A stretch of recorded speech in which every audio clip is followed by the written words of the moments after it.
Es una máquina que está entrenada de alguna manera para complacerte y para decirte lo que piensa que tú quieres escuchar. Y eso puede derivar en la conversación en algo muy peligroso. Cosas que más me impresionan de la inteligencia artificial es su capacidad de mentir y de hacerlo de una manera, en ese sentido, muy humana. Yo creo que uno de los grandes errores que estamos teniendo con respecto a la inteligencia artificial es el grado de humanización que le estamos dando. Cómo tú le puedes decir a la inteligencia artificial ahora habla sobre mí y cómo te das cuenta de toda la información que tú sutilmente le has ido dando poco a poco a través de la interacción con ella y que no te has dado cuenta de cuánta información de ti de alguna manera estaba recopilando. Bienvenidos a esta nueva entrevista online. Ponte cómodo y acompáñanos en esta charla sobre la inteligencia artificial. Hoy contamos con una periodista especializada en la inteligencia artificial. Tenemos a una doctora en comunicación audiovisual, profesora titular en la Universidad de Málaga y colaboradora hoy en día de Canal Sur Televisión. Hoy tenemos el placer de tener con nosotros a Sonia Blanco. Hola, ¿qué tal? Encantada de estar aquí con vosotros y precisamente hoy me tocaba televisión, así que por eso estoy tan maquillada, que no es habitual que yo vaya tan maquillada. Bueno, ¿qué tal? ¿Cómo estás? ¿Qué tal todo? Bien, una semana muy intensa porque justo ayer además tuvimos el concurso de radio Guillermo Jiménez Esmerdú en nuestra facultad y fue todo el día porque es una especie de hackathon. Así que ha sido una semana intensa pero muy buena, con muy buenas sensaciones.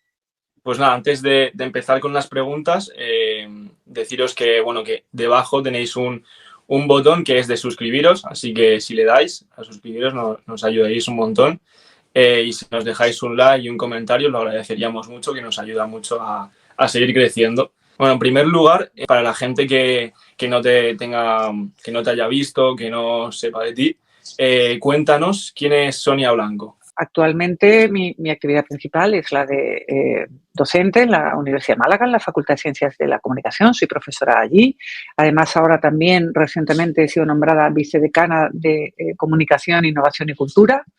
Con lo cual, pues esta es una etapa también muy bonita de gestión y de hacer unos proyectos muy interesantes.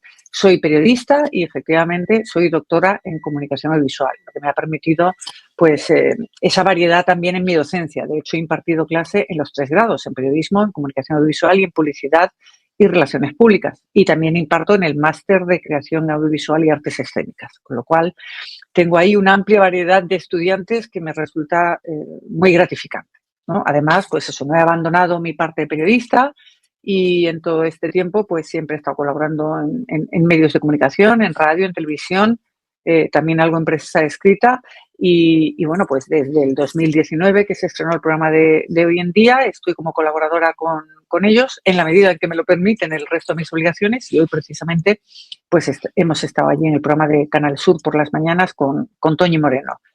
Y bueno, luego el resto, deciros que soy muy pro tecnología, muy aficionada a la tecnología. Probablemente soy una de las primeras personas en España que tuvo blog. Mi blog se estrenó en 2003. Tiene, creo, probablemente más años casi que vosotros. Seguro más años que algunos de mis estudiantes. Y también una de las primeras usuarias de la siempre conocida por mí como Twitter, porque estamos ahí también desde 2007, desde que llegó a España, ¿no? Eso nos ha permitido, o me ha permitido, el estar muy al tanto de todos los cambios que ha habido en el mundo de la tecnología, que en estos 20 y pico años la verdad es que han sido muchos y muy apasionantes. Desde el primer momento, ¿no? Has tenido contacto con la tecnología, con las nuevas herramientas que hemos tenido a lo largo de estos últimos años. Y eso, como que ha sido la primera, ¿no? En las personas ya más avanzada edad, como no es de su generación, a lo mejor como que le lleva un poco más de tiempo captar según qué cosas. Por ejemplo, yo tengo mis padres o abuelos incluso, no captan tanto eso de la tecnología o les cuesta más a la hora de implementarlo en su día a día. Así que... Bueno, yo creo que vuestros padres deben ser más o menos de mi edad, aproximadamente, ¿no? Claro, a mí siempre me gustó mucho la tecnología porque lo vi como una manera de facilitarnos la vida.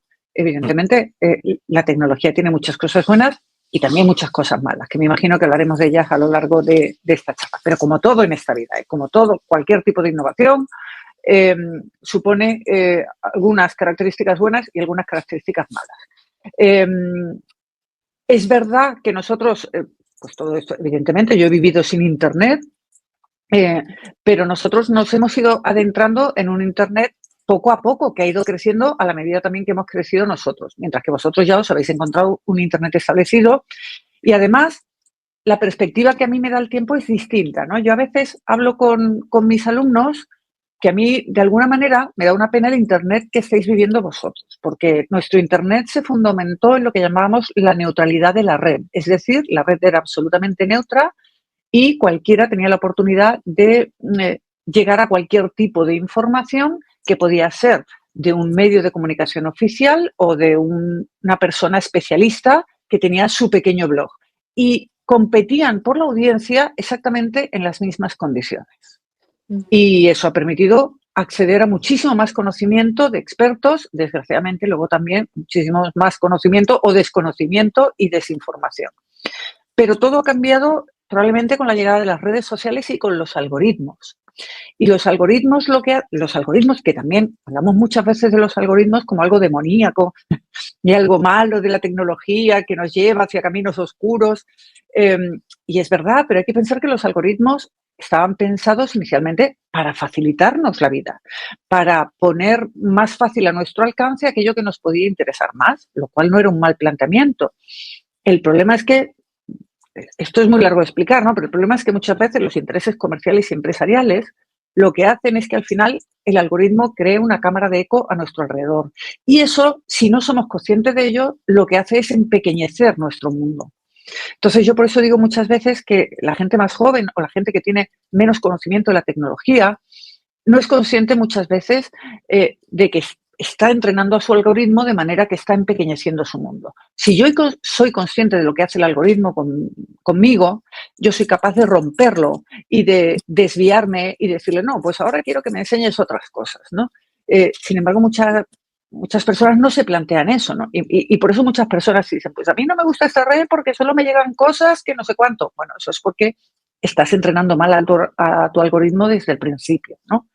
Entonces yo creo que es muy importante cada vez más, con esto iba a esto, es que la gente joven cada vez conozca mejor cómo funciona la tecnología para que la tecnología les sirva a ellos para su vida, para facilitársela y no sea que al final ellos sirvan para entrenar a esas tecnologías cada vez más. Sí, es bastante cierto. A lo mejor, como tú dices, en comparación con una persona como tú que ya lleva como recorrido en todo esto a nivel de comunicación, digamos, que ha tenido la oportunidad de tocar varios ámbitos, podemos tener como una barrera, ¿no? Una nube que no estamos viendo porque ya todo se nos da muy fácil. Entonces, claro, sí es verdad que a lo mejor no estamos conscientes de que eso debería estudiarse un poquito más, al igual que todo este tema de la inteligencia artificial. Y bueno, metiéndonos un poquito por el lado de la inteligencia artificial, cuéntanos, ¿qué fue lo que te llamó la atención de la inteligencia artificial o a meterte en este mundo, a investigarlo más, a estar como más en contacto con él? Bueno, todo lo que sea cacharrear con tecnología a mí me encanta. Tengo la casa muy domotizada y bueno, pues mi marido es el que se encarga de la parte del hardware y yo del software, ¿no? De las configuraciones y todo eso, las rutinas y demás. Entonces, siempre es algo que me ha llamado la atención y siempre es algo hacia donde estoy mirando.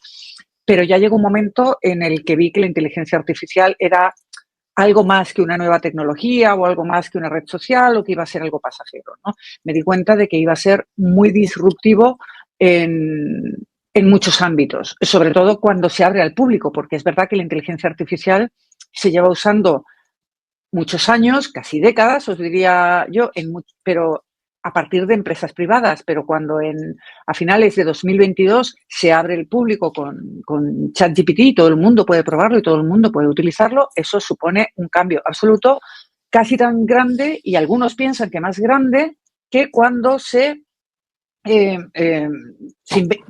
inventa Internet o nuevamente Internet se pone a disposición del público, ¿no? Porque la red de ordenadores ya existía en el entorno privado, en el entorno militar, pero es cuando se abre al público, cuando se cuando nos damos cuenta de todas las posibilidades que tiene. Y yo creo que ni los propios creadores de la inteligencia artificial, que llevan años, os digo, lustros trabajando en ellas, se dieron cuenta de esa capacidad.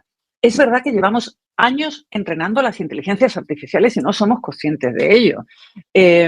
Todos esos CAPTCHA, por ejemplo, que encontramos de identifique usted las bicicletas en estos cuadritos, ¿no? Y tenemos que marcar los cuadritos que tienen las bicicletas. Y eso es para que la imagen aprenda lo que es una bicicleta, porque una inteligencia artificial necesita millones de imágenes para reconocer una bicicleta, hoy en día todavía, ¿no? Entonces, cuando me di cuenta de que iba a suponer ese cambio tan disruptivo, cuando vimos cómo estaba reaccionando el público mayoritariamente y también muchas veces lo creativo que era el público, cómo el público y cómo la audiencia se conseguía saltar muchas restricciones y muchas cuestiones que no se habían tenido en cuenta en el lanzamiento público de esa inteligencia artificial, ahí fue cuando ya pues dije, esto hay que conocerlo, estudiarlo, investigarlo y ver realmente cómo va a afectarnos a todos en la sociedad, que yo creo que va a ser mucho, ¿no? Sí, es muy importante saberlo. Saber cómo, sobre todo yo creo que saber cómo trabajarlo, cómo hacer que se convierta en algo favorable al que lo necesita, ¿no? Al que lo trabaja día a día, incluso el que menos cree que lo puede necesitar, lo va a necesitar en cualquier momento o lo está utilizando sin saberlo. Pero claro. a eso está. Sí, sí. Es verdad que no todo el mundo es un perfil en el que a lo mejor lo pueda necesitar, ¿no? Entonces, es como todo, necesita. Yo siempre pongo la comparativa con los cuchillos porque me parece muy adecuada, ¿no? Yo cocino muy poco, con lo cual no necesito los mejores cuchillos del mundo, unos cuchillos de cocinero. Es más, probablemente me cortaría y me haría daño con unos cuchillos tan especializados, ¿no? Yo para lo que cocino, con unos cuchillos normalitos, me apaño. Entonces, la mayoría de la gente no va a tener que aprender a crear imágenes, a crear vídeos, ni a crear grandes textos o a crear incluso, o a programar incluso con inteligencia artificial, ¿no? Pero sí la puede utilizar para pequeñas tareas, ¿no? Y los estudiantes, desde luego, yo creo que se pueden beneficiar mucho. No muchas veces como lo están haciendo ya, sino para que les sirva la inteligencia artificial a veces como de entrenador, como de profesor y como para, nos puede servir incluso como compañero de estudios, ¿no? La inteligencia artificial, le metes todo el temario que te tienes que estudiar de una asignatura y le puedes decir, venga, hazme preguntas y hazme preguntas tipo test y hazme preguntas de desarrollo y te las voy a responder y tú me dices si las he respondido bien, si las he respondido mal, ¿no? Tenemos que, parece que las inteligencias artificiales, uno de los grandes miedos que hay, con cierto fundamento, no vamos a decir que sea infundado, es que las inteligencias artificiales nos van a hacer el trabajo. Y eso no es del todo correcto y eso no es del todo cierto. Para que la inteligencia artificial realmente no sea útil, tiene un proceso de entrenamiento y tiene un proceso de aprendizaje que es continuo. En realidad, no es que yo me dedico 3 semanas a entrenar una inteligencia artificial y ya tengo ahí algo maravilloso que puedo utilizar el resto de mi vida. Las inteligencias artificiales, como todas las tecnologías de Internet, van cambiando, van evolucionando, van aprendiendo y necesitan de reaprendizajes, porque yo también voy cambiando y voy evolucionando con el tiempo, ¿no? Entonces, yo creo que se necesita, como con toda tecnología, aprender cómo funciona y aprender cómo me puede ser realmente útil a mí. Y enfrentarnos a la tecnología siempre desde el miedo, pensando que son una amenaza, yo creo que no es nada positivo. ¿Tiene problemas la inteligencia artificial? Por supuesto, muchísimo. Pero ya os digo, como todos, los cuchillos también que te puedes cortar y con los que puedes matar a alguien si no tienes cuidado. De ahí viene ahora la siguiente pregunta que tenemos. Y yo creo que yo tengo algunas nociones de inteligencia artificial muy básicas, súper básicas. Hay otros que tienen muchísimo más, otros que no tienen casi ningún concepto. Y de ahí viene la siguiente pregunta. ¿Cómo definirías tú la inteligencia artificial? Pues mira, hay muchas definiciones técnicas por ahí muy interesantes, pero si yo tuviera que dar una definición de qué es la inteligencia artificial para mí, en mi día a día es, en muchas ocasiones, un becario al que tengo que entrenar y que tengo que supervisar, un becario que me hace mucho trabajo y me facilita, y además no protesta mucho. A veces sí, luego si queréis os cuento una anécdota. A veces me miente también, a veces resulta un compañero porque le hago consultas de, oye, ¿cómo puedo afrontar esto? Estoy atascada aquí. es como un compañero de trabajo con el que puedo desarrollar una conversación cuando me he atascado en la escritura de un texto, por ejemplo, y a veces me sirve, le introduzco un texto y digo, mejórame esto, porque no lo veo fluido, no me gusta cómo suena, ¿no? Y quiero que esté más fluido. O dame 3 alternativas para este titular, porque no encuentro exactamente el titular. Quiero un titular que incluya estos 3 conceptos, ¿no? O quiero un mensaje para redes sociales para anunciar este evento, pero quiero que incidas más en esto que en esto en otro. Y evidentemente, a veces la mejora que me hace es que me incluye emojis, que a mí es algo que me aburre tremendamente. Si me los pone la inteligencia artificial, me facilita ese trabajo, ¿no? Entonces, ya os digo, muchas veces es un becario, otras veces es un compañero y la parte más técnica sería la manera de automatizar determinados procesos. Pero, desde luego, siempre tengo que supervisar el trabajo que hace la inteligencia artificial. Ya, sí, es verdad. No me hace trabajo, todavía no me ha preparado el café por las mañanas, que eso sería lo ideal. Ya, es verdad. Bueno, llegar al punto, a lo mejor. Ojalá. ¿Cuáles son las ventajas y desventajas que tú dirías que tiene la inteligencia artificial en el día a día de cada persona? Mira, las ventajas es que pueden facilitar y pueden dar recursos a personas que tienen habilidades, pero a lo mejor no tienen los recursos o los conocimientos técnicos para hacer algo. Y eso está enlazado con las amenazas, ¿no? Porque hay gente que dice, pues ya no se va a necesitar esto porque van a abrir las inteligencias artificiales y lo van a hacer. Es cierto, pero quien va a sacar mejor provecho de eso es quien tiene más conocimientos. Por ejemplo, y este es un ejemplo del que ya os he hablado. Yo tengo un estudiante de máster, que es una persona ya que con una desarrollada carrera profesional en el ámbito del cine publicitario y que tiene evidentemente unos conocimientos en dirección de cine muy elevados, muy por encima de cualquier mortal. Y él está desarrollando un proyecto de vídeo con inteligencia artificial, que es que la calidad está muy por encima de cualquier trabajo y de muchas de las cosas que estamos viendo ya en televisión, de spots que se están haciendo con inteligencia artificial. Porque él utiliza su conocimiento básico y teórico para darle instrucciones a la inteligencia artificial, conocimientos básicos que yo no tengo. Conocimientos de encuadres, de composición de planos, de luz, de lentes de las cámaras, de los modelos de las cámaras. Eso no lo tiene cualquiera. Entonces yo le puedo decir, pues créame un prompt que yo suelo utilizar cuando testeo inteligencias que crean vídeo, ¿no? Hazme un cachorro de Beagle caminando por la luna vestido de astronauta, porque introduciendo el mismo prompt puedo comparar cómo lo hacen unas y otras, ¿no? Pues evidentemente me hace unas cosas muy básicas, pero que a mí me sirve para lo que yo necesito, que es un testeo en ese momento. Pero a lo mejor un creador publicitario o cinematográfico que no tiene los recursos, por ejemplo, para estrellar un helicóptero, lo va a poder hacer con inteligencia artificial, va a ser mucho más creíble que algunos de los efectos que tenemos ahora y, desde luego, mucho más barato y más eficiente. Pero para eso necesitará probablemente técnicos en efectos especiales que sean quienes entrenen a las máquinas para que eso se vea exactamente igual que si hubiera existido. Entonces, no se trata de dar recursos y de facilitar y de hacer eficientes muchos más trabajos, pero yo creo que el trabajo va a cambiar. Ponemos este ejemplo siempre también, el de cuando, sabéis que los caballos tienen, hablamos de los caballos de los coches, su potencia en caballos porque proviene de lo que podían tirar determinados caballos. Por eso hablamos de los caballos de los coches. Tienen tantos caballos, quiere decir que este coche tira como 700 caballos. ¿De acuerdo?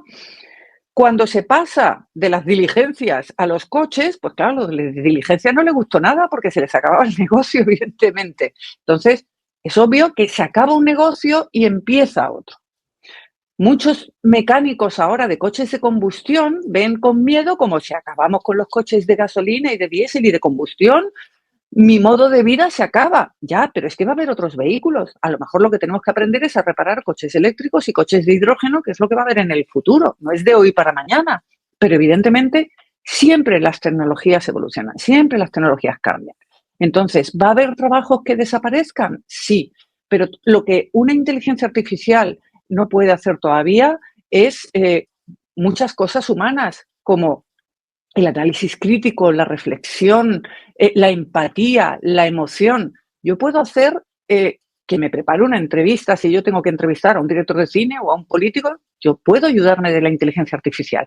Pero lo que yo voy a conseguir entrevistando a esa persona en directo e interactuando con ella, no lo puede conseguir una inteligencia artificial en la vida. Claro. De momento, a lo mejor dentro de 10 años os digo, ¡ay, qué equivocado estábamos! Queda años todavía para eso. Y existe una cosa que es el consenso de San Francisco, en el que, bueno, es de San Francisco porque todos los expertos en tecnología que hablan de esto están allí en San Francisco, ¿no? Y no sabemos hasta qué punto es cierto, porque además esto cambia con cierta regularidad. Ahora tenemos, vamos a decir, una inteligencia artificial normal.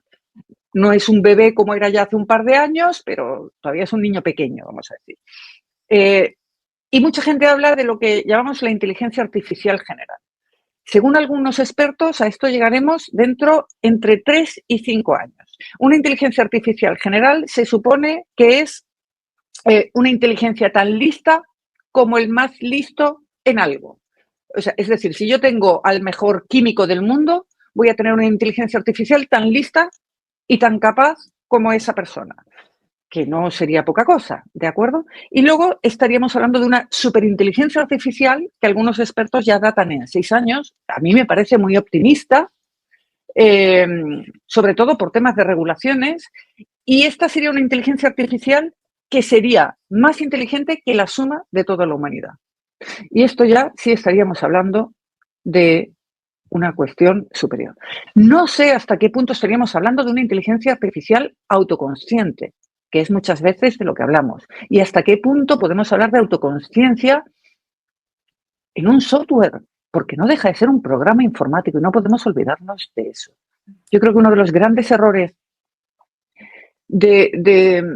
que estamos teniendo con respecto a la inteligencia artificial es el grado de humanización que le estamos dando.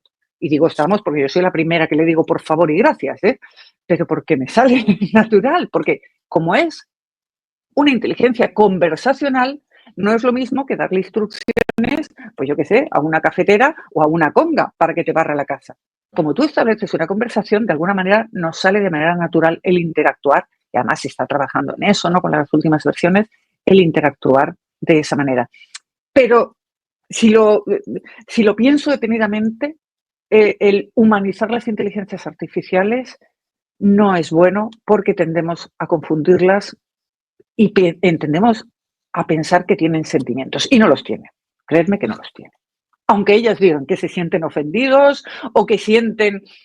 ahora hay una tendencia que cuando tú le has dicho, no, esto no es así, aquí te has equivocado. Uy, lo siento haberte decepcionado, como si realmente lo sintiera, ¿no? Y no, está entrenada para decir eso y ya está.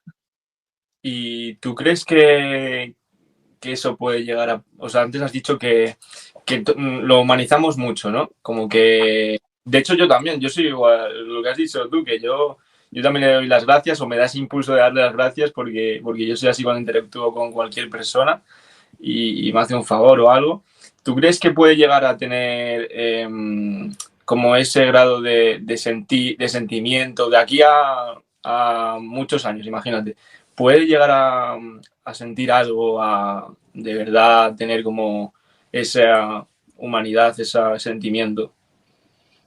Yo personalmente creo que no, porque estamos hablando de un software, o sea, que actúan como si tuvieran sentimientos, eso ya lo hemos visto.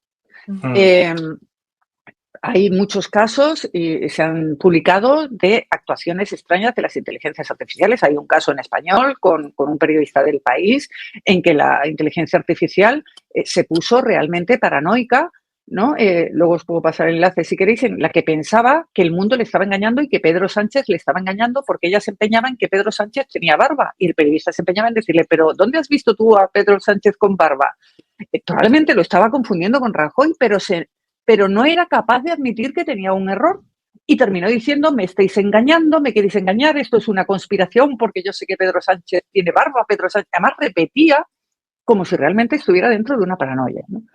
Entonces, te das cuenta, bueno, al final las inteligencias hacen para aquello que están programadas. Y no están programadas para decir que se han equivocado, de momento. Es una cosa muy curiosa. Entonces, antes que eso, o se inventan, o se empeñan, o dicen cualquier cosa. Pero eso no es que realmente haya un sentimiento. Eso es que su software le dice cómo deben de responder ante un determinado estímulo. No es otra cosa. Y no pasa nada. A mí no me preocupa, porque yo sé que cuando le doy las gracias y le digo, por favor, es una máquina. Soy muy consciente de eso. ¿Qué es lo que me preocupa? Pues eso, las nuevas generaciones que crecen con eso, que de repente se dan cuenta que tienen ahí una voz con la que hablan y con la que interactúan, y una voz que cada vez suena más humana. Y eso es cierto. Y ya estamos viendo casos de jóvenes, de adolescentes que utilizan ChatGPT de alguna manera como un terapeuta de salud mental. Y a mí eso me parece peligrosísimo. Pero peligrosísimo, porque no deja de ser una máquina. Y si un joven tiene problemas de ansiedad o de depresión, y si tiene problemas serios, no puede confiar su salud mental a una máquina. Eso no quiere decir, evidentemente, si tiene problemas serios, lo que debe acudir es un profesional, pero ante todo lo que debe hacer es interactuar con personas humanas, permitidme la expresión, ¿no? Esto es un poco antiguo, pero los más mayores lo entenderán. Personas humanas era una referencia de goma espuma, ¿no? Como decía goma espuma.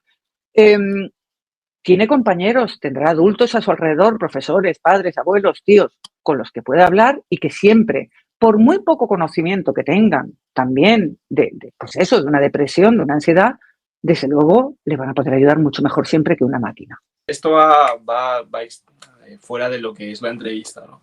Pero ahora que has dicho eso, es que es verdad. Yo sigo a un chico que, bueno, me causó la atención porque, bueno, me apareció en cosas que te pueden interesar, ¿no? De YouTube, ¿no? De tipo que el algoritmo, esto que decimos, ¿no? Su tema principal a la hora de hacer vídeos es que trata él de salir de la depresión, que trata de salir de lo que tú has dicho de esto de salud mental y todo eso, ¿no? Y trataba de salir de la depresión y como que decía su día a día, todo eso, ¿no? Y como que para que vean que se puede salir, que lo está intentando, haciendo diferentes cosas, tal. Y una de las cosas que decía en uno de sus vídeos era que él, de lo solo que se sentía, hablaba con ChatGPT, de hecho. Hablaba con ChatGPT, le decía qué tal estaba, tal. Y él mismo decía, era como salir con un amigo de cervezas y contarle mi día, cómo me está pasando, tal, como qué tal está él. Y como que decía, oye, si no tenéis a nadie con el que hablar, yo hacía esto. Y yo ahí pensaba, joder, es que no sé si es un buen mensaje del todo, o depende de si estás en una circunstancia como muy, muy solo, ¿no? Que estás muy solo, no sé, no me pareció muy bueno el mensaje, pero él decía, no, sí, que te ayuda. No sé qué. Hombre, estoy seguro de que esta persona lo hace con la mejor intención, pero evidentemente eso puede llegar a ser peligroso. Es una máquina que está entrenada de alguna manera para complacerte y para decirte lo que piensa que tú quieres escuchar. Y eso puede derivar en la conversación en algo muy peligroso. Entonces, evidentemente, yo creo que necesitamos dotar a la juventud de habilidades que a lo mejor hemos descuidado en los últimos tiempos, ¿no? Mira, hoy teníamos allí en la televisión 2 grupos de niños pequeños. Me parece que me han dicho 8 o 9 años, una cosilla así, o 9, 10 años, una cosa así. Y bueno, pues son tours que hacen por la televisión, donde les enseñan la televisión, y entonces, pues mientras un grupo está de visita, el otro está esperando en la zona de cafetería para que no se acumulen los niños, ¿no? Y los profesores pues les habían dicho, bueno, traeros cartas o traeros juegos para jugar entre vosotros y tal.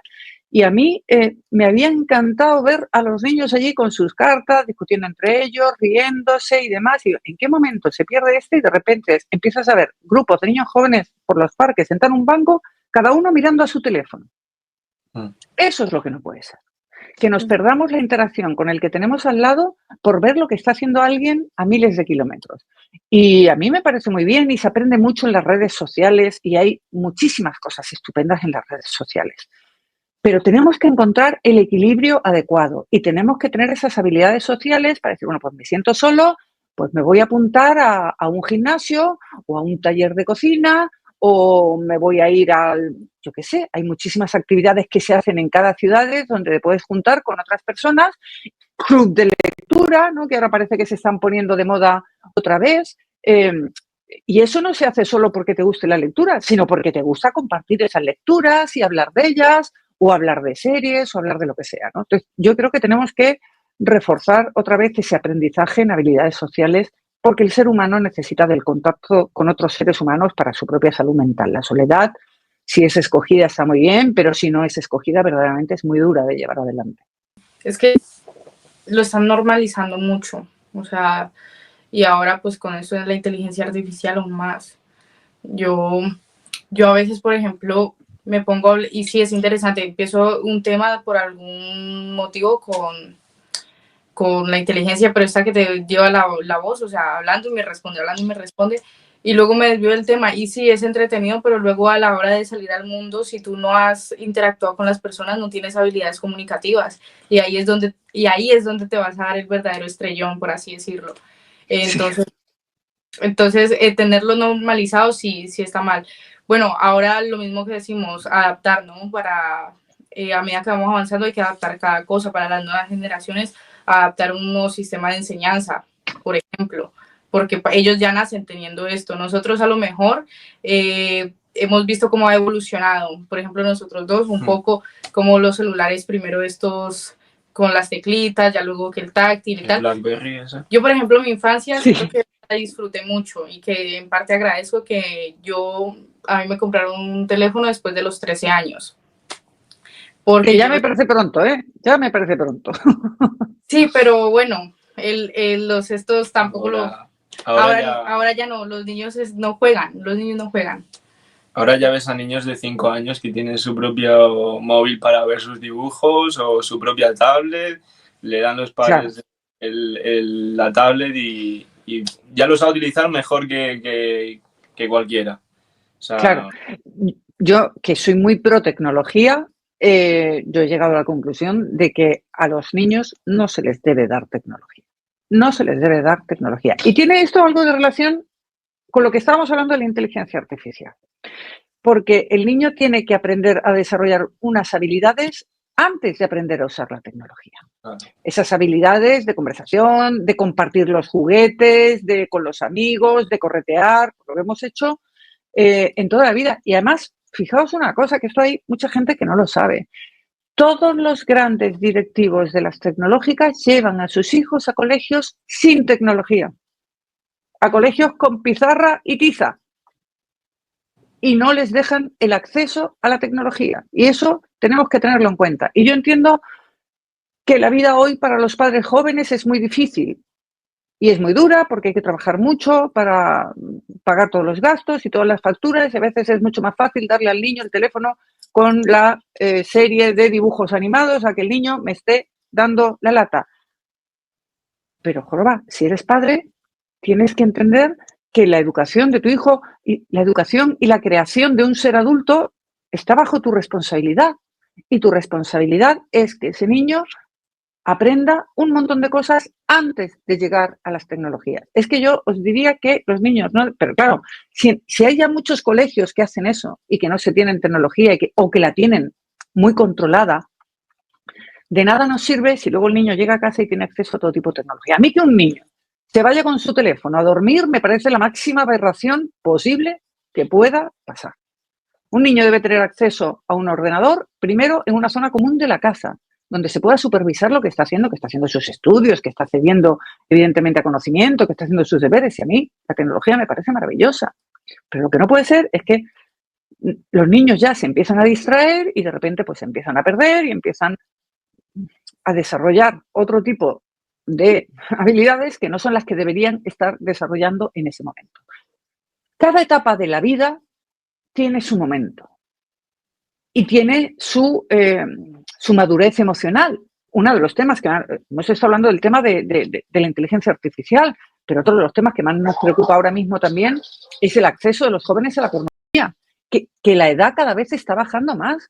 Niños de 7 y 8 años que ya están accediendo a pornografía de manera habitual.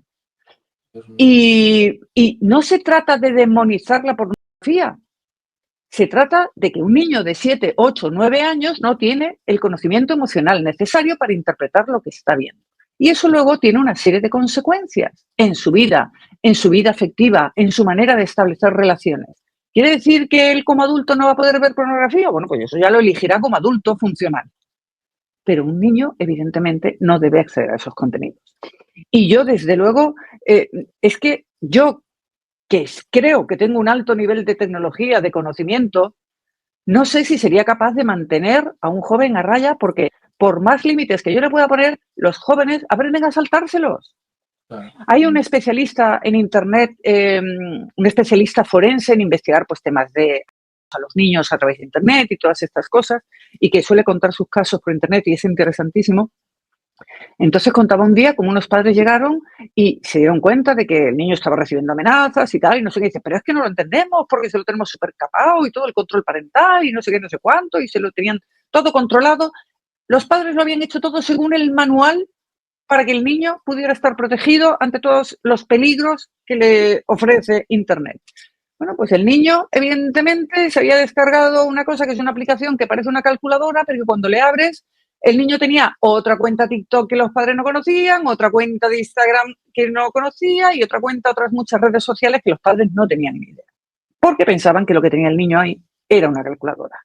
Entonces, evidentemente, los niños aprenden a saltarse los límites porque además eso lo hemos hecho todos en la vida, ¿no? Y nos hemos saltado la hora de llegar tarde a casa y alguna vez nos hemos escapado un poquillo antes, pero evidentemente hoy en día las consecuencias, porque tenemos acceso a muchos más peligros, son mucho más delicadas, ¿no? Entonces, tenemos que repensar todo eso, sobre todo para proteger a los niños y que puedan tener un desarrollo físico y emocional acorde en cada momento a su edad.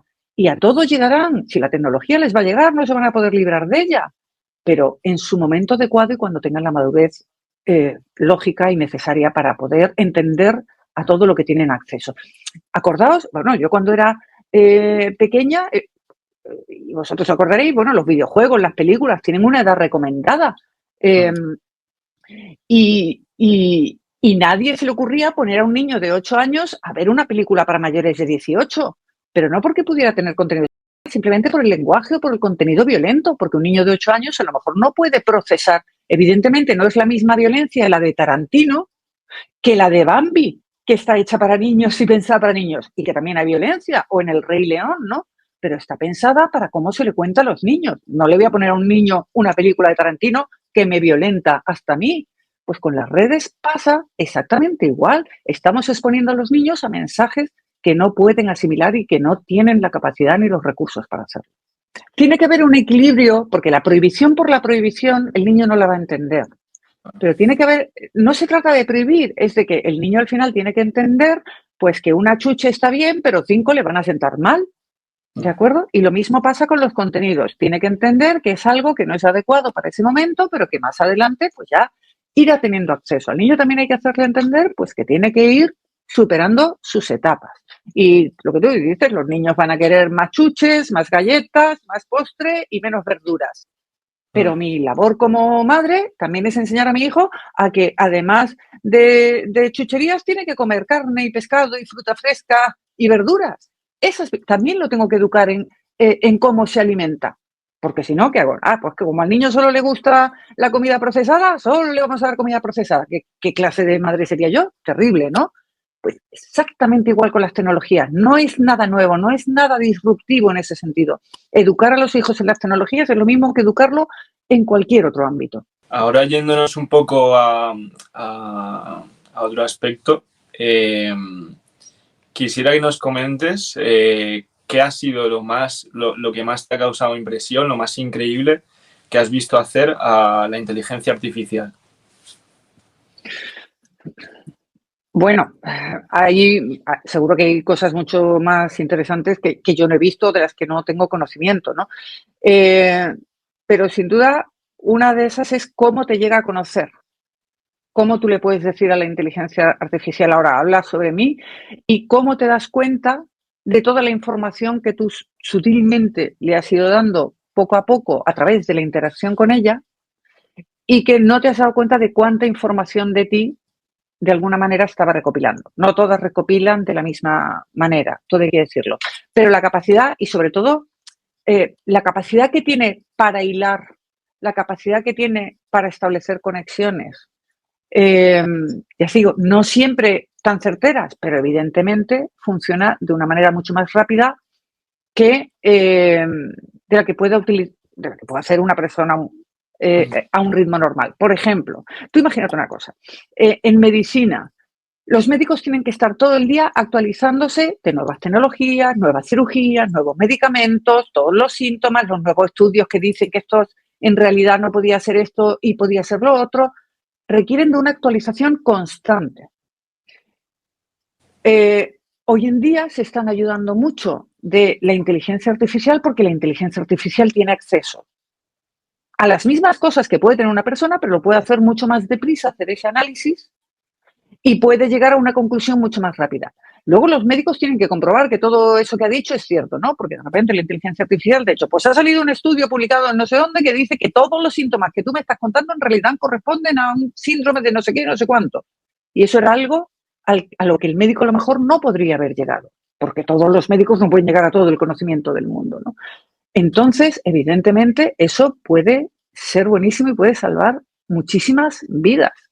En oposición, ¿qué está? Pues lo que llamamos el doctor Google, que ahora yo entro y digo, ¡ay, que me duele aquí! ¡Ay, que me duele allá! ¿Qué puede ser esto? Y claro, ¿qué pasa? Que yo no tengo el conocimiento médico suficiente como para hacer la búsqueda precisa y me va a decir cualquier barbaridad y yo voy a llegar a mi médico. Es que he visto en Google que esto que puedo tener es el síndrome de no sé cuántos, ¿no? Y los pobres médicos también se tienen que enfrentar a eso.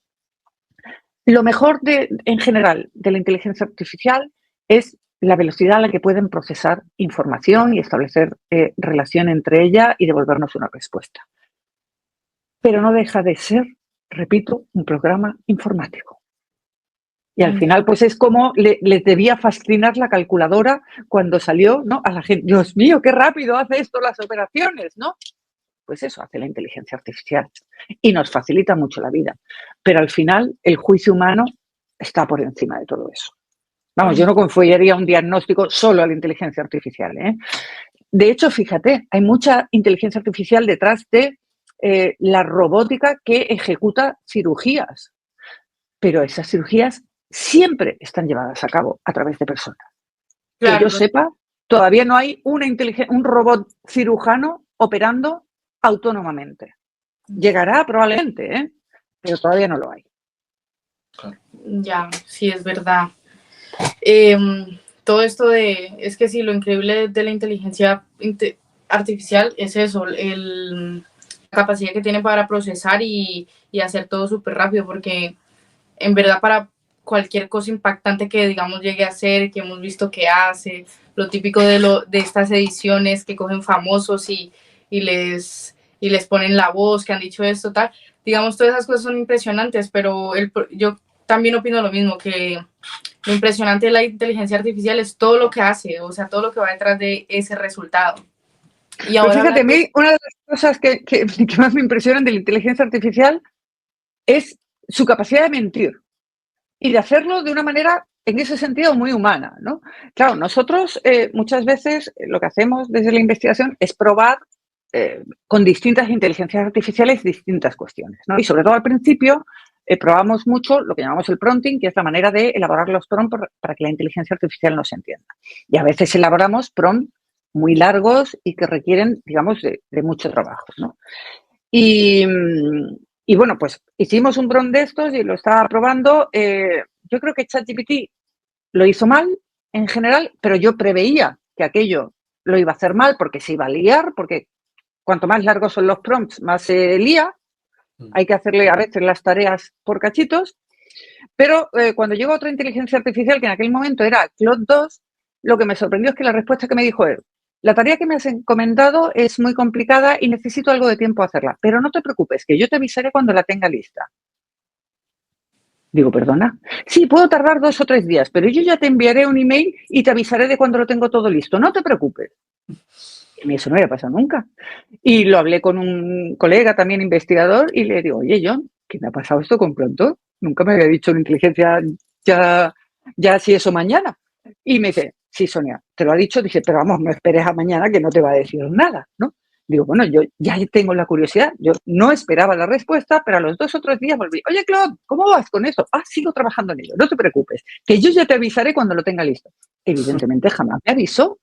Pero ¿por qué no podía decir, mira, la tarea, no estoy preparado para realizar la tarea que me has encomendado o no tengo los recursos necesarios, ¿no? Eso después sí ha sido posteriormente algo que han implementado en las inteligencias artificiales y por ejemplo, muchas de las creaciones de imágenes te dicen, no tengo permiso para hacer, por ejemplo, vídeos falsos con personas famosas, ¿no? Y si tú lo intentas hacer un vídeo falso con Pedro Sánchez, ya directamente te dicen que no. Hay otras muchas que sí, ¿no?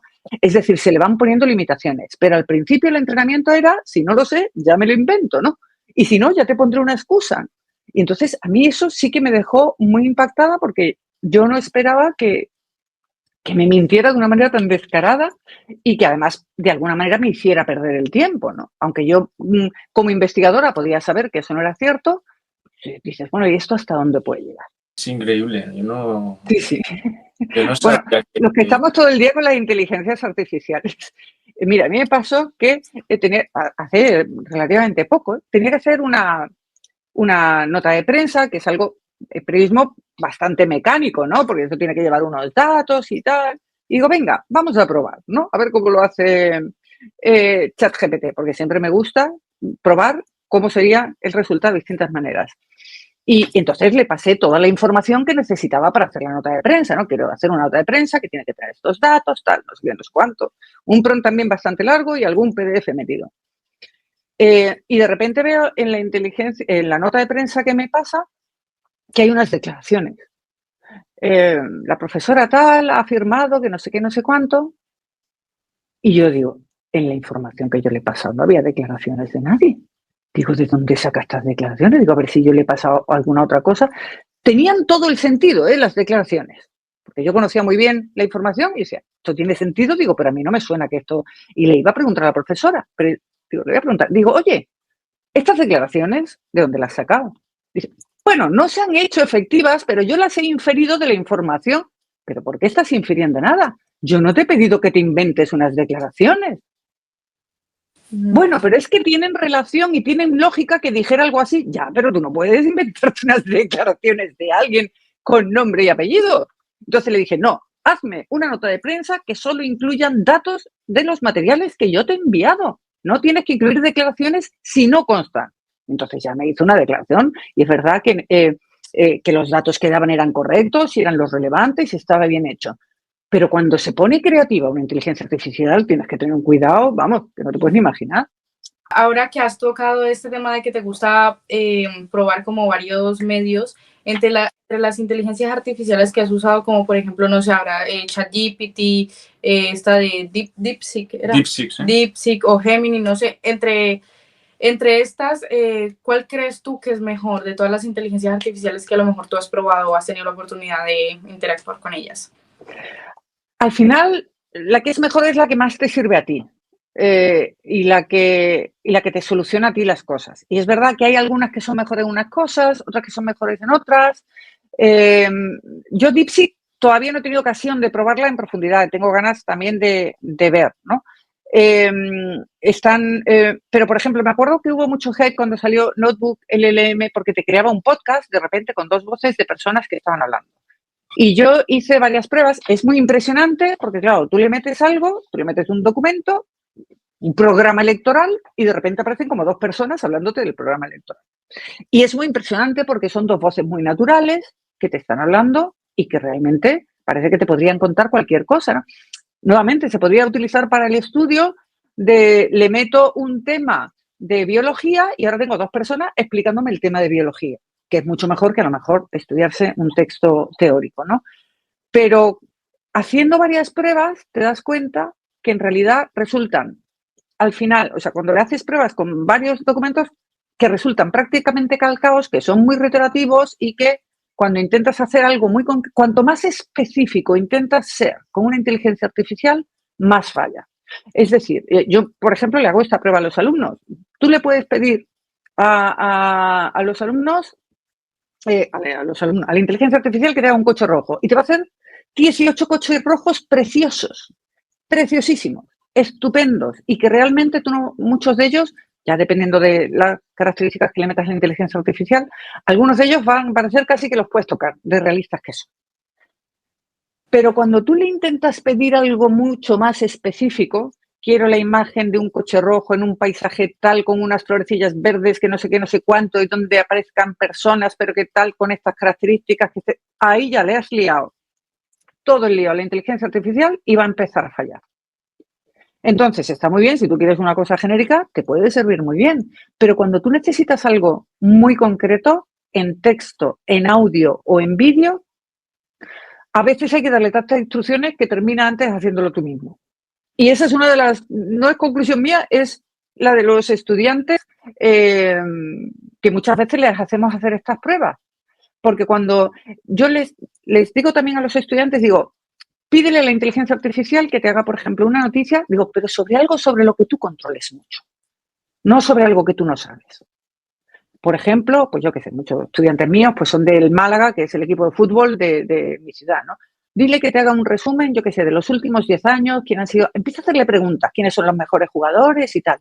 Y todos me dicen, pero se está equivocando mucho, pero esto no es cierto, esto no pasó este año. Digo, ¿veis? Ahora, si tú no sabes de ese tema, ¿cómo sabes que lo que te está diciendo es cierto o no? Por eso ahora la gente joven, los estudiantes preuniversitarios, cuando el profe les manda que le dé un resumen sobre el Don Quijote y le piden el resumen, si no te lo has leído tú del Don Quijote, ChatGPT a lo mejor tampoco. Y si tú le preguntas, ¿y qué pasa con Sancho en esta parte? Se la va a inventar, pero tú no lo sabes porque tú no te has leído el Quijote. Entonces, te puede ayudar a contarlo mejor. Yo, por ejemplo, mira, una de las utilidades que yo he sentido más útil en este sentido con la inteligencia artificial es que yo a veces he tenido dudas de cómo plantear algo para una audiencia distinta a la que estoy acostumbrada. Me pasó, claro, yo estoy acostumbrada a clases a universitarios, adultos mayores de edad. La manera en que yo expongo las cosas es ante adultos. Pero me pidieron que diera una charla para adolescentes.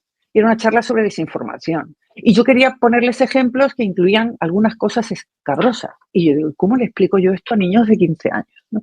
Y entonces yo le pregunté a la inteligencia artificial, quiero explicar este caso, y le puse información y le puse enlaces, este caso de desinformación que hubo en Estados Unidos.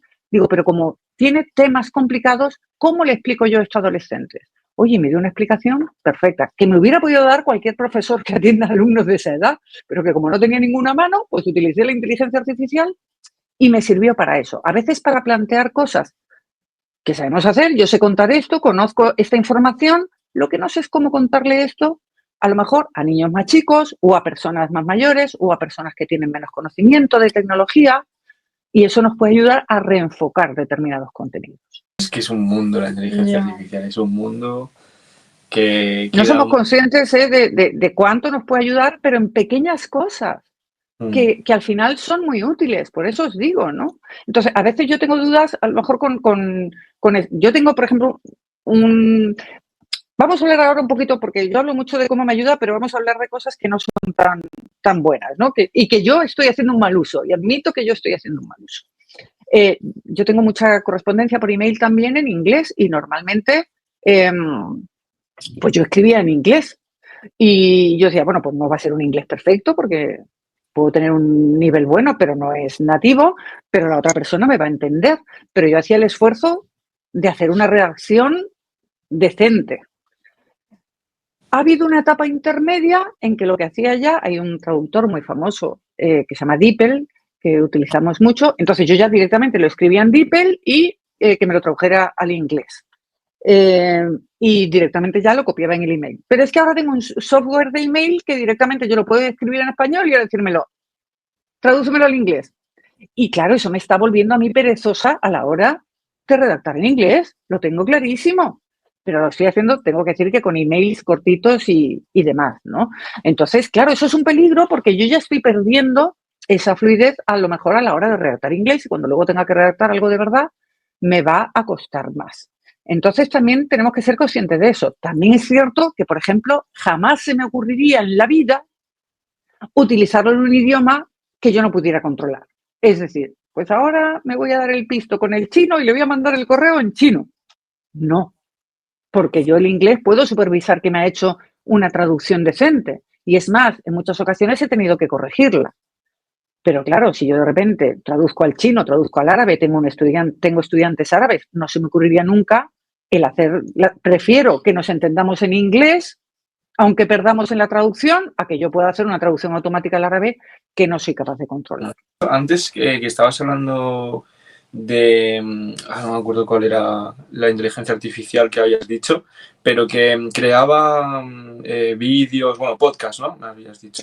Sí, una de Google, Notebook LLM se llama. Notebook LLM. Vale, pues de hecho creo que, bueno, yo escuché en un podcast muy conocido aquí de España que se llama The Wild Project, que Sí. ¿lo conoces? Pues Sí. él a veces pues da como noticias así del momento, ¿no? Y en ese momento pues había una noticia que había creado una inteligencia artificial, supongo que sería esta la que hemos nombrado ahora, en el cual estaba en directo en una plataforma digital que se llama Twitch. Estaba Sí. en directo haciendo una serie automática, o sea, era automatizada de inteligencia artificial y estaba haciendo la serie por su propia cuenta y ya iba por el capítulo 3 y tenía récord de visualizaciones de ese canal. Y todo el mundo enganchado, tal, y era todo, o sea, todo se hacía al momento. Era solo inteligencia artificial y yo decía, es que estamos llegando al punto en el que... Bueno, habría que ver, yo no lo he visto, me interesaría verlo, pero al final es la fascinación a veces por algo, exactamente, es como la gente que tiene peceras, ¿no? O ese fenómeno de la Slow TV que a mí me fascina, sabéis que hay canales de televisión, yo creo que en los países nórdicos en los que a lo mejor hay una cámara situada en la cabeza de un tren y entonces todo lo que emite el canal de televisión son los paisajes por los que va pasando el tren. A lo mejor tú tienes 5 horas de viaje en tren y lo único que estás viendo es eso, es la imagen. O de un barco también lo he visto, ¿no? O fijaos en un avión muchas veces cómo la gente lo que está viendo es el recorrido del avión en una pantallita y se queda ahí fascinado viéndolo, ¿no? Esto es un poco así, pero yo creo que al final cuando consumimos contenido en audio, en vídeo o en texto, lo que debemos buscar es que ese contenido nos enriquezca. Vuelvo al ejemplo de la comida. A mí también me gusta de vez en cuando algo de comida basura, no te voy a decir que no, pero evidentemente si me nutriera de eso, pues mi cuerpo se estaría degradando. Yo sé que necesito buenos alimentos y además disfruto de ellos. ¿Cómo voy a disfrutar igual de un alimento bien cocinado que de un alimento ultraprocesado? Entonces, nosotros que damos clase en comunicación audiovisual, yo muchas veces lo digo, es que os estáis perdiendo una cantidad de productos estupendos, clásicos y también actuales, solo porque decir, ay, es que me agobio, es que es muy largo, ¿no?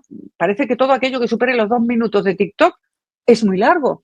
Digo, pero es que también tenéis que aprender a desarrollar esa paciencia para ver cómo se construye una historia, cómo se construye un personaje. Va a ser algo con lo que al final vas a pensar y vas a pensar en lo que has visto y en cómo te afecta y en lo que has aprendido o en lo que no debería ser. Por ejemplo, lo que ha pasado un poco recientemente con la serie Adolescencia, ¿no? Que es algo que nos ha hecho pensar mucho. Y de esos hay productos, pero eso no pueden ser las excepciones. Eso debería ser teniendo acceso. Hoy en día, como tenéis acceso a tantísimo, yo me pregunto a veces por qué perdéis el tiempo con tanta cosa inútil. Que, repito, igual que con los niños, una chuche está bien, 5 está mal. Pues lo mismo pasa con TikTok. Yo en TikTok veo muchas cosas también que me sirven para entrenar a mi perrilla, que es un cachorro, o para cosas de decoración que me interesan. Pero luego tengo también que alimentar pues de informativos y de documentales y de series y películas estupendas que me hacen plantearme cosas. Y eso no quiere decir que yo puedo ver también una buena sitcom y entretenerme muchísimo y pasar muy buen rato, pero lo que no puede ser es que solo vea cosas intrascendentes y que no obligan a mi cerebro a pensar. El cerebro al final es un músculo y si no lo ejercito, pues igual que el resto del cuerpo, se atrofia. Claro. Y tenemos que ejercitar nuestro músculo y nuestro cuerpo, evidentemente. Eso es muy importante, ¿eh? Es muy importante el seguir pensando porque yo creo que es que lo que hemos dicho antes, es un enemigo o alguien que nos, bueno, alguien, o una herramienta que nos pueda ayudar. Tienes que ser listo para decir, no, esto me puede ayudar porque yo ya tengo especialidad X cosa, pues esto me va a venir bien como has dicho que tenías un alumno que hacía lo de la inteligencia artificial en su sector de cinematográfico, todo eso, pues ayudar a que sea más profesional todo, a que tengas más, no sé, que llegues a más personas, es lo que veo yo, como que lo tienes que hacer para que seas más profesional en un sector, ¿no? Sí, yo lo que diría es que, a ver, se convierte en un aliado o en un enemigo, depende del uso que le des o depende de quién seas tú. Claro. Entonces, lo que tenemos que hacer, yo siempre digo que al final la tecnología nos tiene que servir a nosotros y nosotros no a la tecnología, ¿no? Yo, por ejemplo, ahora recientemente ya me he quitado el smartwatch porque decía, es que soy esclava de las notificaciones. Hubiera sido también fácil desactivarlas, que tampoco es tan complicado, ¿no?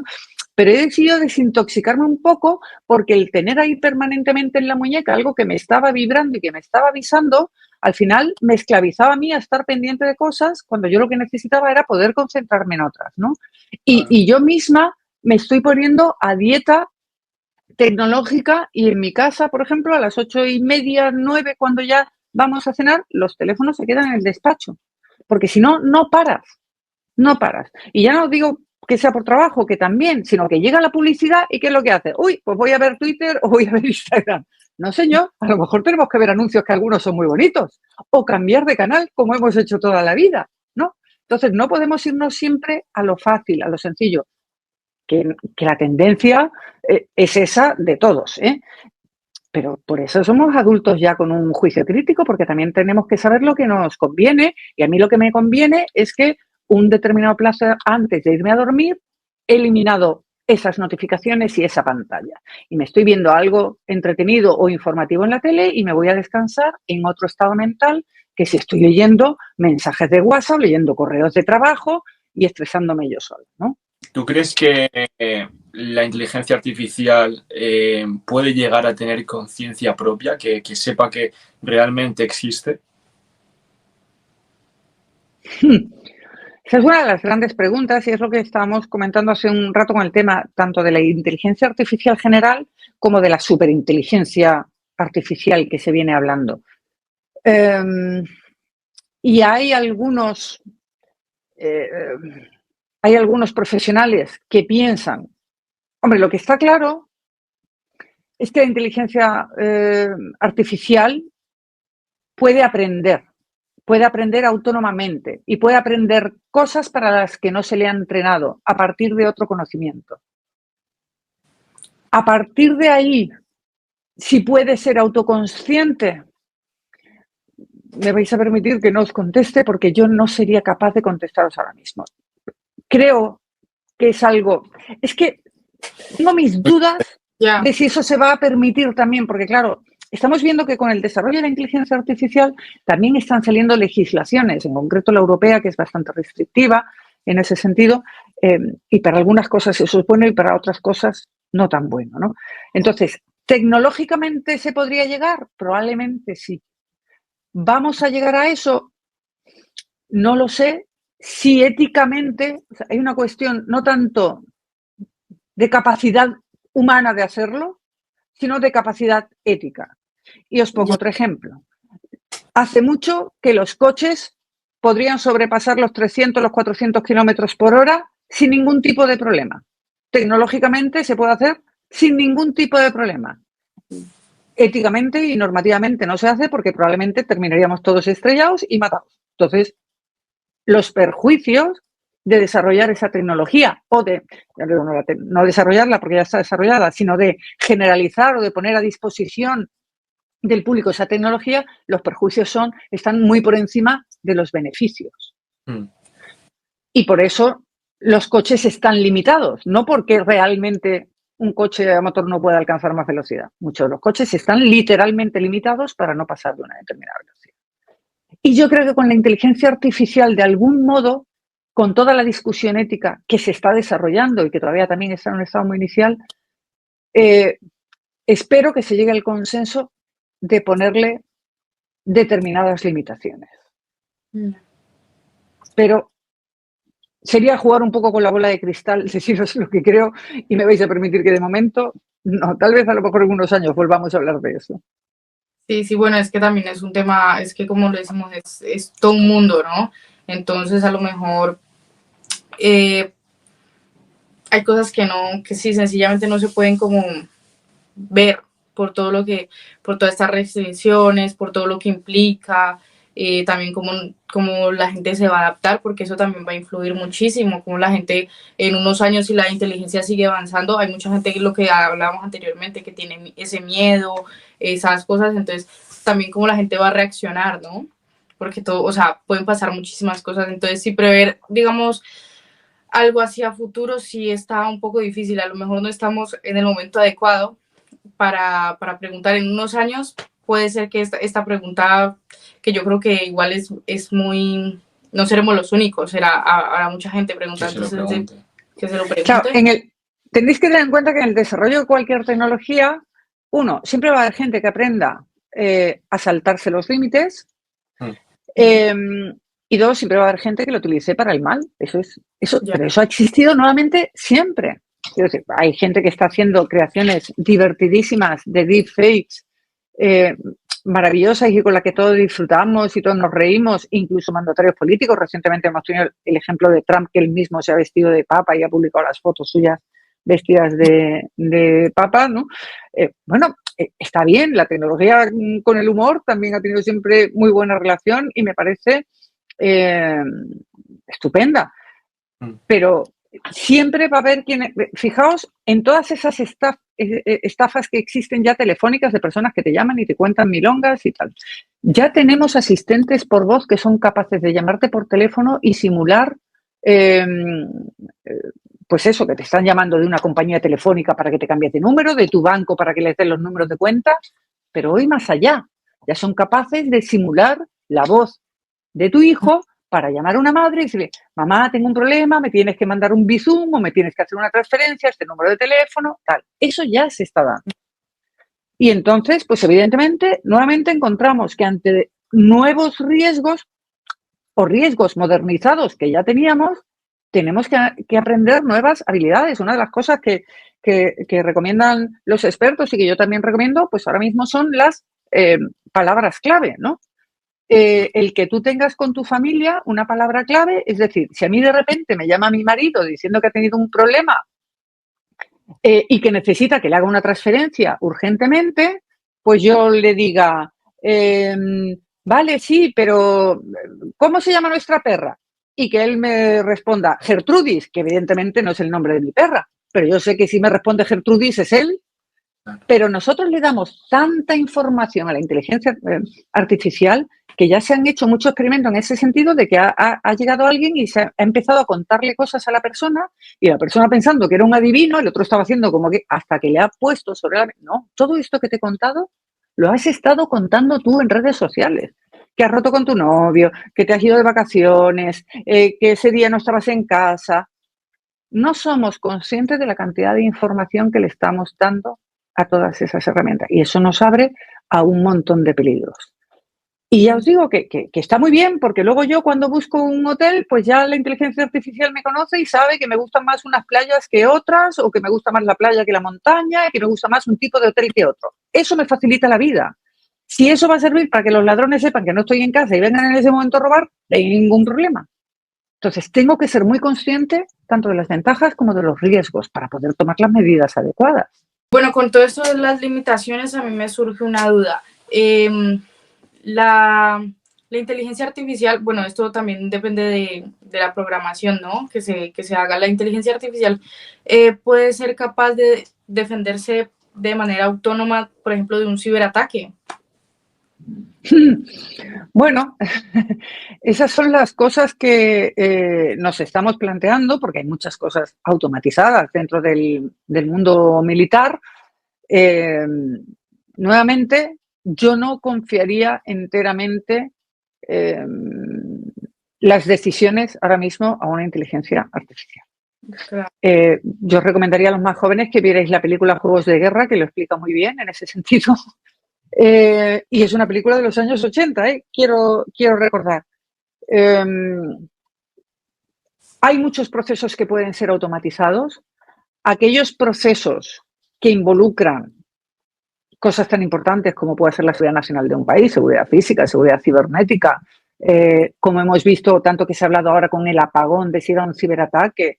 Todavía no lo sabemos, pero parece que ha sido más incompetencia. Y no sé qué me preocupa más, porque tú dices, bueno, si hubieran sido un ciberataque, sabríamos dónde buscar el agujero y taparlo. Pero si es un incompetente, de eso siempre va a haber incompetentes en el mundo, ¿no?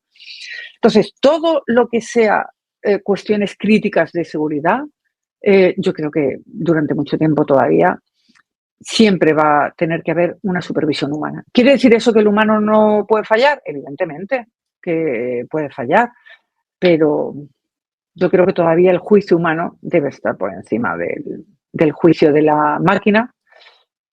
Y bueno, es una de las cosas es uno de los dilemas que se plantea el desarrollo del coche autónomo, precisamente se estanca muchas veces ahí, ¿no?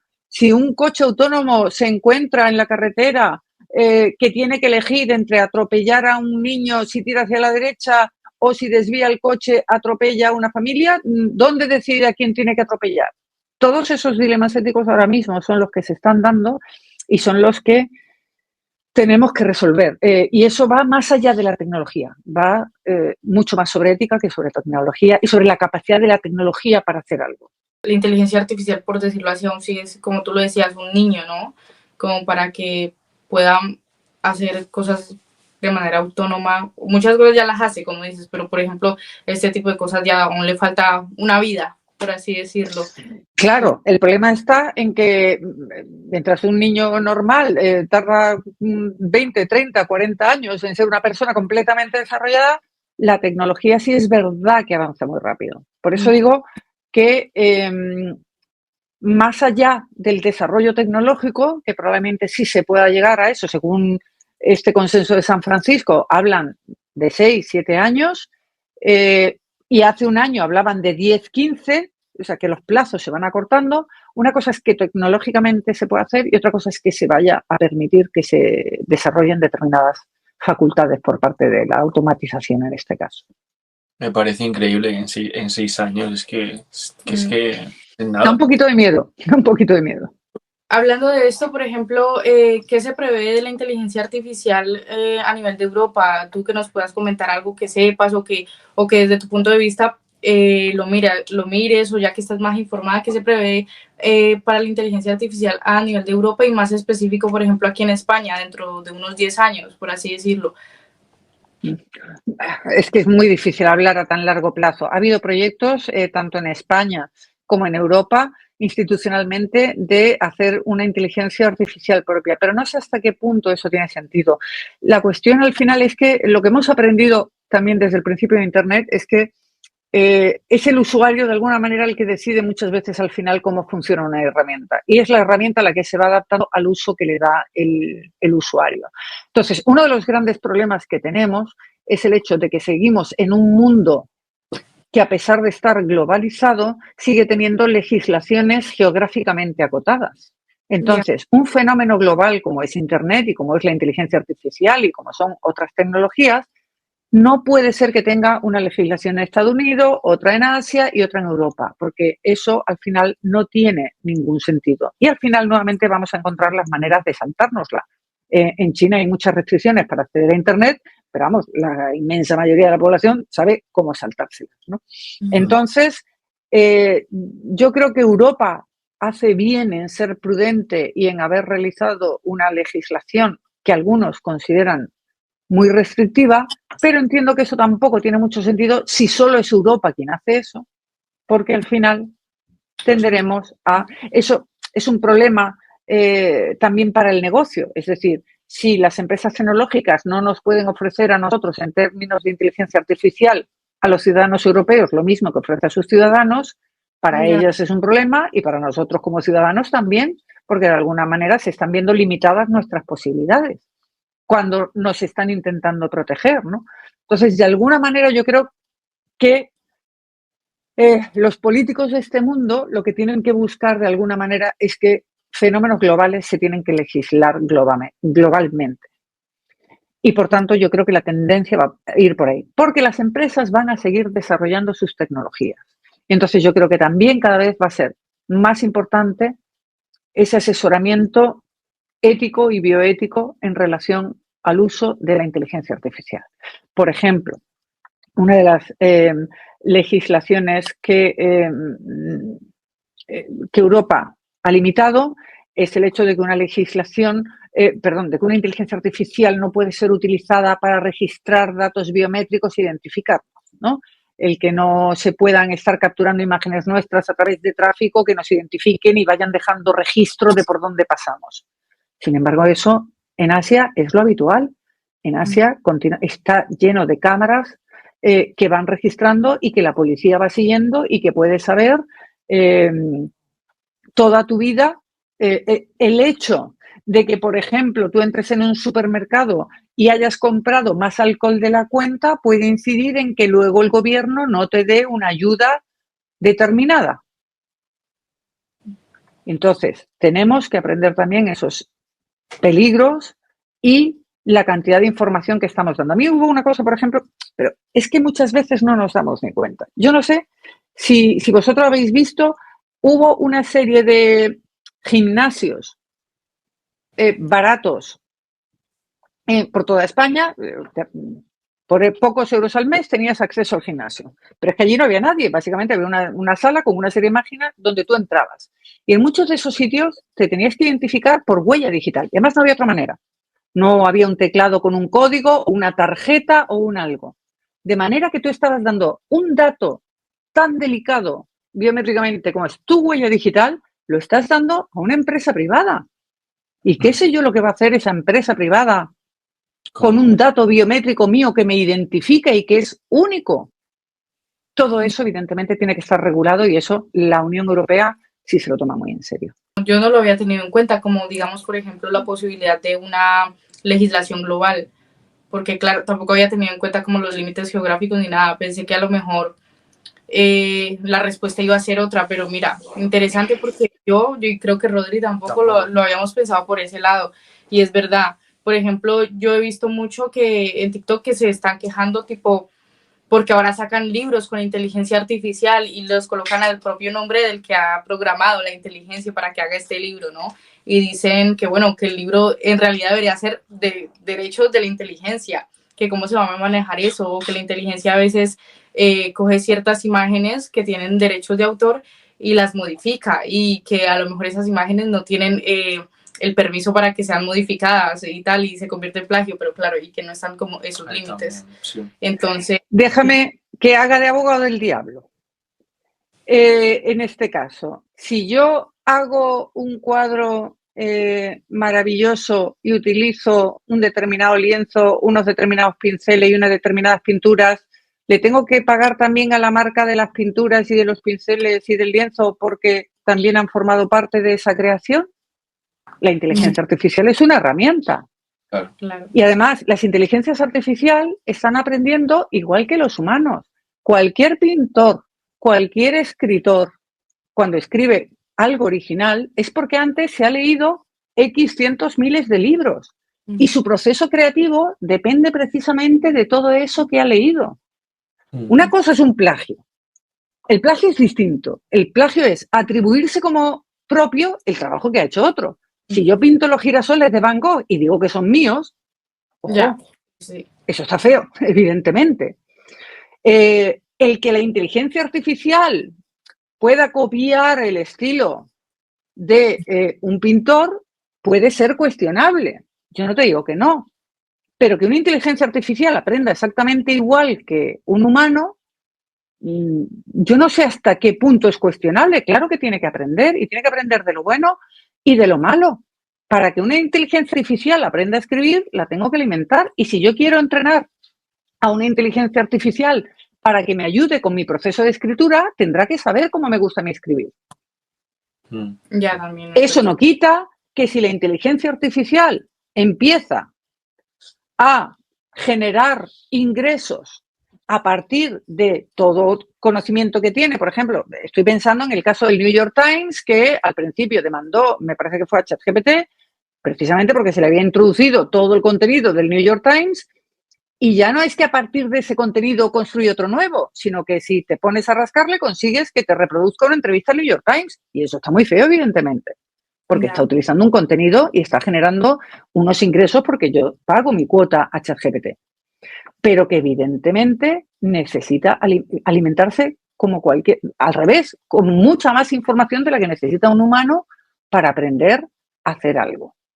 A partir de ahí habrá que hacer una legislación y evidentemente si yo he utilizado un determinado material, ¿qué es lo que se está haciendo? Algunas empresas están llegando a acuerdos, sobre todo empresas mediáticas que generan mucho contenido, para que se pueda utilizar su material, para que las inteligencias artificiales puedan aprender de su material y que todos se beneficien de eso. Yo no veo el mayor problema. Más problema veo en que las inteligencias artificiales en muchos momentos han aprendido de manera desmesurada y de manera indiscriminada de todo lo que hay en Internet, con todo lo bueno y con todo lo malo. Y eso ha hecho que muchas veces las imágenes estuvieran sesgadas, los comentarios estuvieran sesgados políticamente, porque ha aprendido de todo lo bueno y de todo lo malo. Yo creo que ese proceso también hemos visto que está un poco desmadrado y hemos visto correcciones que al final han sido peores que lo que se había hecho mal al principio. Entonces, nuevamente, tenemos que saber y tenemos que regular también todo ese proceso. Y yo estoy totalmente de acuerdo en que se pague a los autores por su trabajo, faltaría más. Pero decir, yo no quiero que se utilice, si es que eso no sé si tiene sentido en un mundo como el que tenemos ahora. Que muchos de esos problemas se solucionan con transparencia, ¿no? Y es una de las recomendaciones que hacemos también desde el periodismo, ¿no? Si un medio de publicación publica una imagen que está creada con inteligencia artificial, que lo ponga, ¿no? Generada por IA. O si publica un texto que ha sido en parte o asistido por una inteligencia artificial, que lo ponga.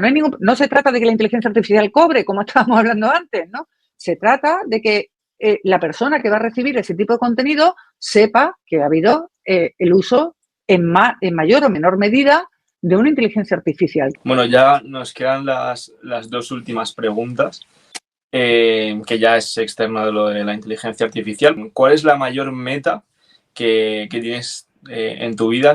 Pues mira, a estas alturas de mi vida, siempre decimos que una meta en la vida evidentemente es trabajar en algo que te gusta, ¿no? Yo esa creo que la tengo y como todos los trabajos hay cosas que te gustan más y que te gustan menos.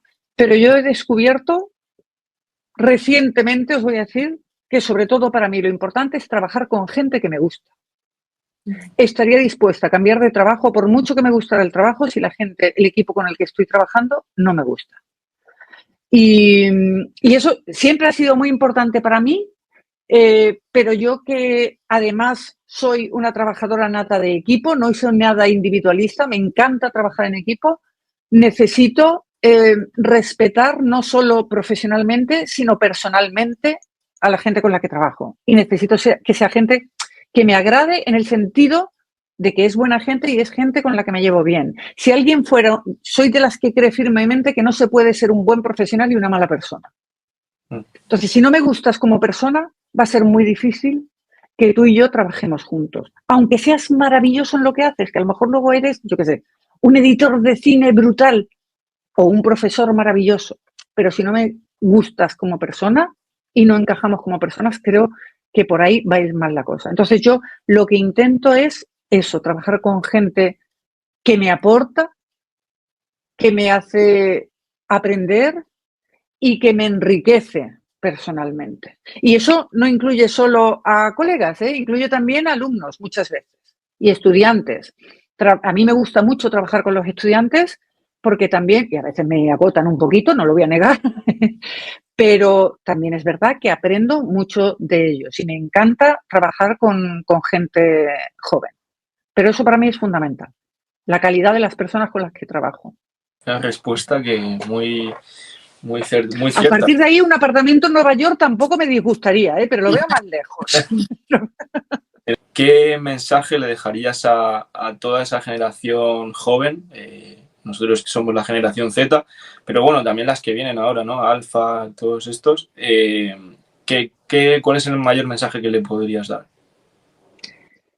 Que aprovechen todo el conocimiento al que tienen acceso, que aprendan, que experimenten, que vean, que se equivoquen, pero que sobre todo que desarrollen un espíritu crítico, que entiendan que los adultos que estamos a su alrededor estamos para ayudarles en ese proceso, para apoyarles, que confíen también en nosotros y que no tengan miedo a equivocarse, pero que sean ambiciosos con respecto a su desarrollo como personas. Pues nada, hasta aquí la entrevista. La verdad que nos ha encantado poder haber aprendido más sobre la inteligencia artificial, espero que a los demás también.